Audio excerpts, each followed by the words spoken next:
अभिवादन स्वीकार कीजिए ब्रजेश मिश्रा का और आप देखना शुरू कर चुके हैं द डिबेट। बहनों भाइयों, एक देश एक चुनाव।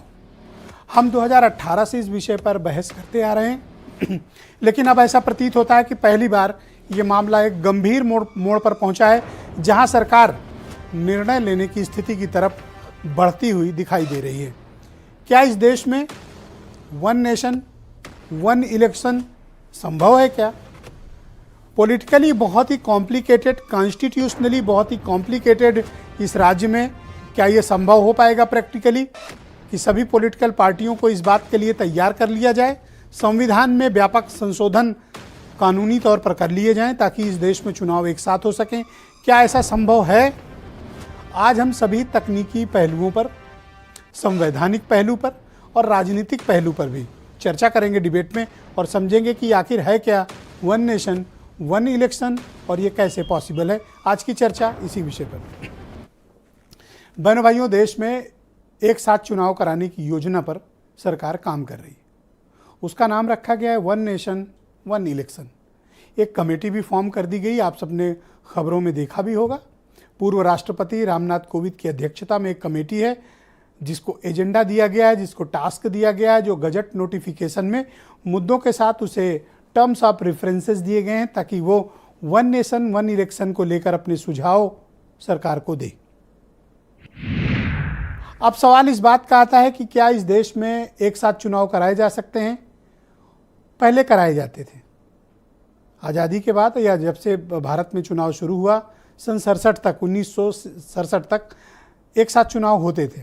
लेकिन उसके बाद सरकारों का गिरना या पूरी मैंडेट नहीं आना, लंगड़ी लूली सरकारों का भी दौर रहा, तो चुनाव एक साथ न होकर आगे पीछे हो गया। अब कमोबेश आप देखते होंगे कि देश में हर 6 महीने में, साल भर में कहीं ना कहीं चुनाव चल रहे होते हैं। संवैधानिक प्रक्रिया के तहत चलते हैं, चुनाव आयोग करवाता है। अब सरकार, जब से मोदी सरकार आई थी, उन्होंने इस बात को की संकल्पना को रखा था 2014 में कि इस देश में एक साथ चुनाव होने चाहिए। इसके लिए कमेटी भी बनी थी, लॉ कमीशन ने अपनी रिपोर्ट भी दी थी, लेकिन तब से इस रिपोर्ट को ध्यान नहीं दिया गया। लेकिन अब जब देश में 2024 का चुनाव नज़दीक है, वापस एक कमेटी फॉर्म की गई है इसकी संभावना को इस पर काम करने के लिए। अब हम आते हैं इस बात पर कि क्या इस देश में एक साथ चुनाव संभव है? अभी के कानून और अभी के संविधान के मुताबिक नहीं। तो कैसे हो सकता है?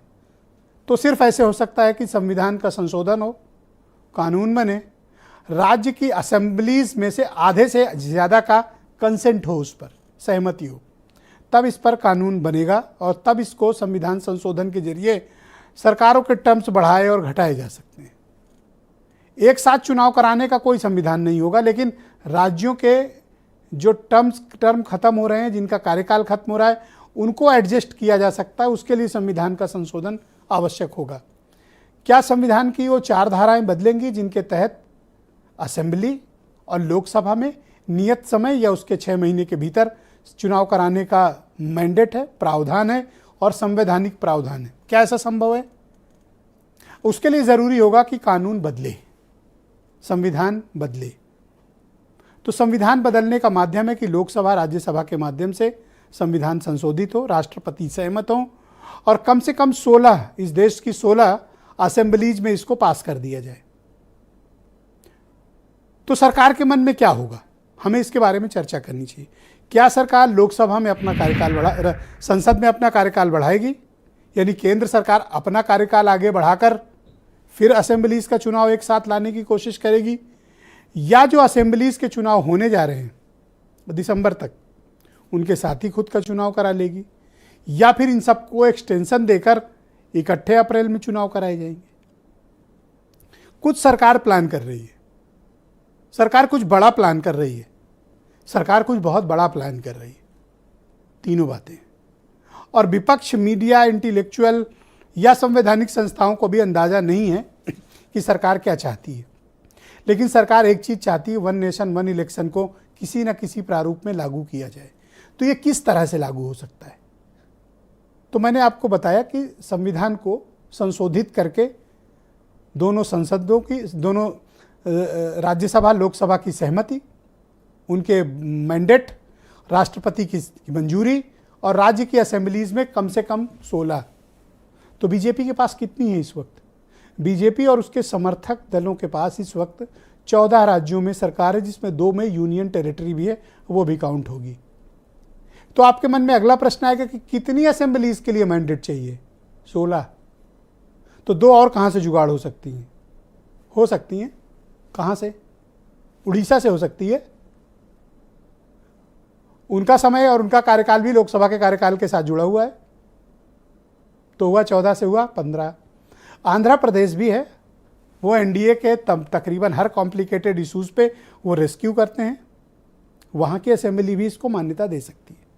तो टोटल हो गई 16। कानून बन गया, संविधान संशोधित हो जाएगा। अब आएगा कि 2/3 या 3/4 की जरूरत पड़ेगी। इसको लेकर संवैधानिक विशेषज्ञों के अलग अलग मत हैं। अब ये देखना होगा कि फिर इस कानून को सुप्रीम कोर्ट में जुडिशियल रिव्यू होगा, यहां आकर मामला फंसेगा। लेकिन विपक्ष में अधिकांश दलों ने वन नेशन वन इलेक्शन का बहिष्कार कर रखा है। सदन में भी ये लोग जाएंगे कि नहीं, इस पर गंभीर प्रश्न है। तो ये वो स्थिति हुई जो मैंने आपको बताई कि सरकार क्या चाहती है, क्या एक्सपेक्ट करती है, हम लोग उसे क्या डिकोड कर पा रहे हैं, संवैधानिक क्या स्थिति है। आप कुछ स्टेटमेंट सुन लें, फिर आज की परिचर्चा को हम आगे बढ़ाएंगे कि one nation one election possible है क्या। कुछ बयान सुनिए आप। ये डेमोक्रेसी भारत में एक एवोल्यूशन है। ये एवोल्यूशन में अभी नया नया जो विषय आता है देश के हित में, उसका तो चर्चा तो करना चाहिए। तो चर्चा करने के लिए कमेटी रचा दिया गया है।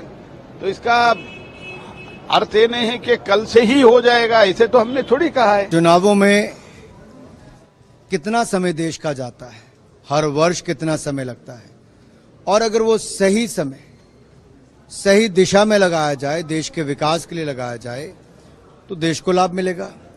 हजारों करोड़ रुपए चुनाव करवाने में खर्च होते हैं, सरकार के भी और लड़ने वालों के भी। अगर एक ही समय पे होते हैं तो उसमें बहुत बचत होगी, और कुल मिलाकर ये देश के हित में ही होगा। ये वन नेशन वन इलेक्शन आप जो सोच रहे हैं, सारे कागजात मेरे पास भेजिए।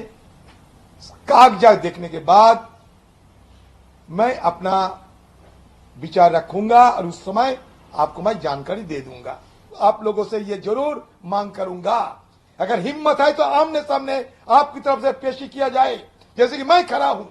झूठ के पुलिंदा अगर सही होते तो ना जाने हिंदुस्तान कितने बदल जाते। बहनों भाइयों, आज की परिचर्चा को आगे बढ़ाते हैं। अनिल